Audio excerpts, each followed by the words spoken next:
Hello everyone, Spoons Rattling here. Today I'm going to chronicle the lore of my own custom Space Marine chapter, the Angel's Blade. The Angel's Blade is a successor chapter to the Blood Angels, founded in the second founding of the Space Marine chapters, and sent to a small star system to the southwest of Macragge. Only a few planets exist in the system. Mostly are sparsely populated, spare for the main planet where the Fortress Monastery is located, Walridden Prime. A mostly desert planet with several cities dotted along its sandy surface. The Space Marines dispatched the oldest among them in times of peace to overlook these cities' governing bodies, forcing the leaders of these cities to work under their rules, leading to an unusual high standard of work and living. Certainly not great compared to most people on Earth in our era, but far above the average hive city in the 41st millennium. This has led to an extremely dedicated, if underskilled, PDF, or Planetary Defense Force. Now that covers the current standing of their home planet, and the current state of the chapter is relatively strong. Like every successor chapter, spare for a few, they were called for on Ball, and answered the call. By the time Rabute Gilliman and the Primaris Marines had arrived, the chapter was reduced to only about 50 Marines, back home and on Ball.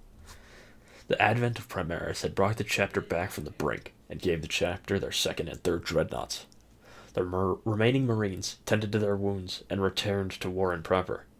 The remaining chapter consisted of mainly veterans and a few devastators, along with their sanguinary priests, thus leaving the chapter in a greatly weakened state. Their chapter master at the time had died, leaving the spot open for the captain of the first company to eventually take, though he did cross the Rubicon Primaris eventually. And soon enough, the Primaris reinforcements began to arrive, leading us to the chapter's current state. And now I will recount their history. The chapter quickly established their foothold on their new home planet, and began to work with local government to build up the cities that still stand to this day.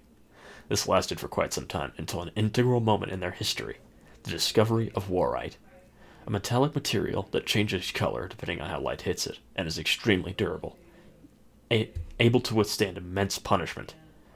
But the material is hard to work with, and very rare, leading to its current place. The left shoulder pad is made of this material, and only one suit of armor has ever been made with it, the Warren Shield. Indominus patterned Terminator armor made almost entirely of the substance, and all sets of its war gear. This suit of armor is only donned in the most dire of times, striding into battle alongside the 10 Black Shields, which leads us to the Great Betrayal. Shortly after warite was first discovered, the traitorous Alpha Legion revealed themselves, their chapter master proving to be a traitor for some time, which led to a great battle within the Fortress Monastery, as the traitors in their ranks revealed themselves, and a short civil war broke out, to acquire the coveted material. It was short, and the chapter called for aid from a brother chapter, the Angel's Dragon. This quickly turned the tides, but at great cost. The captain of the first company, as if by fate, met their traitorous chapter master on the bridge of the Alpha Legion's cruiser. He fought back the Black Rage and went into battle. It was a brutal slugfest between the former brothers. In a miraculous moment, he stabbed the traitor through the chest, but one of the traitor's servants intervened, cleaving the captain's arm off. With both grievously injured, the captain was forced to retreat, and he barely escaped with his life. The battle was won, the Alpha Legion was beaten back, and they acquired none of the warite. Once the captain was healed back to full health, he formed what is now known as the Black Shield Council. Formed of 10 Marines and the chapter master, the council works to ensure the ranks of their chapter are never infiltrated again. So the remaining suits of Terminator armor were painted black, along with all storm and relic shields of the chapter, as a symbol of grieving for their failure and their trusted nature. Only veterans can eventually rise to the Black Shield Council, and the trials are arduous, but that marked the end of the Great Betrayal. The traitorous chapter master still leads a warband of the Alpha Legion, but the brave captain was felled on Ball in the final push against the Tyranids. The next event was the joining of the Blade and Dragon. This is much more recent.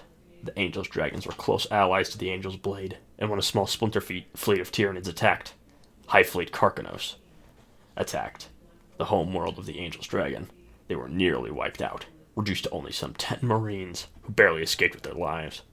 Going to Warren Prime, they took refuge and came to an agreement with the Black Shield Council to integrate into the chapter and formed the Dragon's Wing. The master of this forge and the Tech Marines got to work with the Sanguinary Priesthood to help them integrate.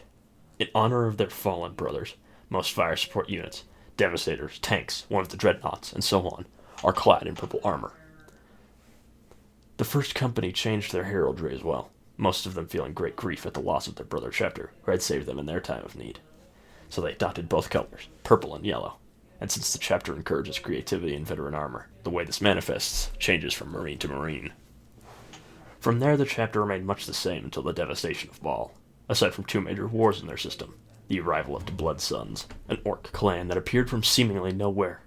But with the combination of clever tactics and raw might, the Space Marines and local PDF beat back the Green Tide, though the clan still resides on a planet opposite side of the system to Warren Prime.